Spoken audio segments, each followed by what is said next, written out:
भगवान को किसी ने देखा ही नहीं है, फिर फोटो कैसे बन जाते हैं? भगवान को किसी ने देखा नहीं है पर फोटो कैसे बन जाते हैं? वाह क्या सवाल है बच्चे का, तालियां होनी चाहिए। बेटा भगवान को किसी ने देखा नहीं है पर भगवान कैसे हैं ऐसा लिखा है ना भागवत जी में कि भगवान के बाल घुंघराले से हैं, आँखें ऐसी हैं, नाक ऐसी हैं, गाल ऐसे हैं, मुंह ऐसा है, अधर ऐसे हैं, होंठ ऐसे हैं, छाती ऐसी है, भुजा। तो जो जैसे चोर पकड़ने के लिए पुलिस क्या करती है, इसका स्केच बनवाती है ना, उसी तरह ठाकुर जी कैसे हैं सब लिखा हुआ है। उसके बाद सब सुन सुन के ठाकुर जी का वैसे ही हुलिया बनाया तो ऐसा बन के आ गया। गुरु जी आपके गोदी में बैठना चाहता हूँ मैं। हाँ हाँ आ जाना।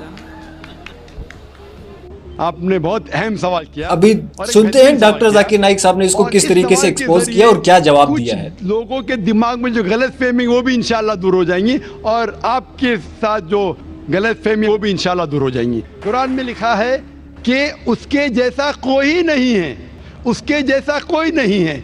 यही चीज बाइबल में लिखा है, there nothing like unto it in the heavens above, in the earth beneath, in the water beneath the अर्थ।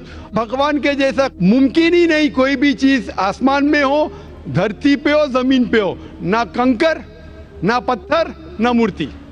वो ही लिखा है वेद में, न तस्य प्रतिमा अस्ति। उस भगवान का कोई अक्स नहीं, कोई पेंटिंग नहीं, कोई फोटोग्राफ नहीं, कोई मूर्ति नहीं। तो ये लिखा है धार्मिक किताबों में, लेकिन धर्म के मानने वाले अपनी आसानी के लिए तब्दील कर रहे हैं।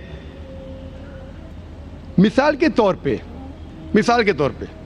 आप सपोज बिजनेसमैन हैं, आप एक कंपनी के मालिक हैं, आप एक अपना पुराना उसूल किस तरीके से कंपनी चलना चाहिए उसूल से चलते आ रही है।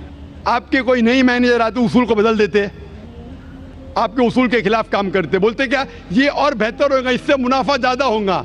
आपके उसूल है कुछ, आपके उसूल होंगे कि मैं ईमानदारी से काम करूं, आपके मैनेजर के उसूल होंगे ईमानदारी को छोड़ो पैसे ज्यादा कमाने के। आपको जब पता चलेगा आपका मैनेजर आपके उसूल को तोड़ रहा है, बोलेगा मालिक ज्यादा पैसे मिलेंगे, रिश्वत दो। आप उससे सहमत है? आप बोलेंगे ज्यादा पैसे छोड़ो, मिलते क्या नहीं मिलते, रिश्वत देना हराम है। तो इस तरीके से अल्लाह ताला ने बुनियादी बातें कह चुकी है किस तरीके से उस ईश्वर की इबादत करना। अभी इंसान अपनी गलतफहमियों में अल्लाह ताला खुदा ईश्वर की बात छोड़ के खुद के तरीके से इबादत करने लगते हैं। और हम क्या कर रहे हैं, उस अजीम खुदा को गाली देते हैं। हम कहते हैं कि खुदा ने बेटा जना, अस्तगफुरुल्लाह। हम खुदा को उस मूर्ति में ले आते हैं जब लिखा हुआ है श्वेताश्वेतर उपनिषद में, यजुर्वेद में, ना तस्य प्रतिमा अस्ति, उस ईश्वर की प्रतिमा नहीं है, हम मूर्ति बनाते हैं।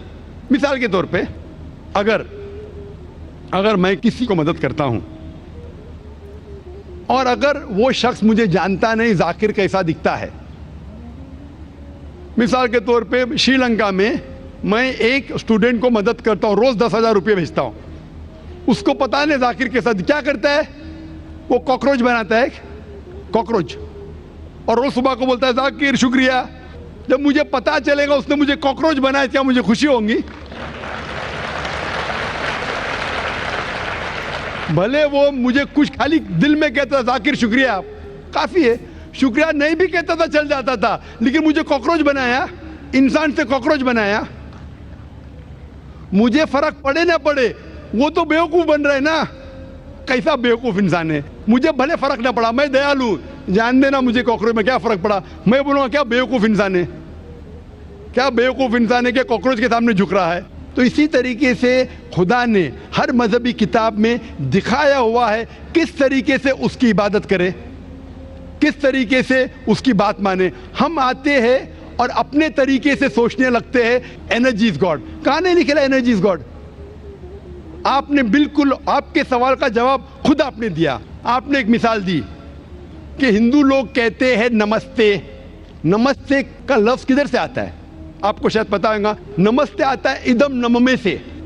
इदम नममे मतलब मैं आपके सामने झुकता हूं, मैं आपकी इबादत करता हूं, बराबर। इदम नममे, आप कहना चाहते मैं आपके अंदर ईश्वर की इबादत करता हूं।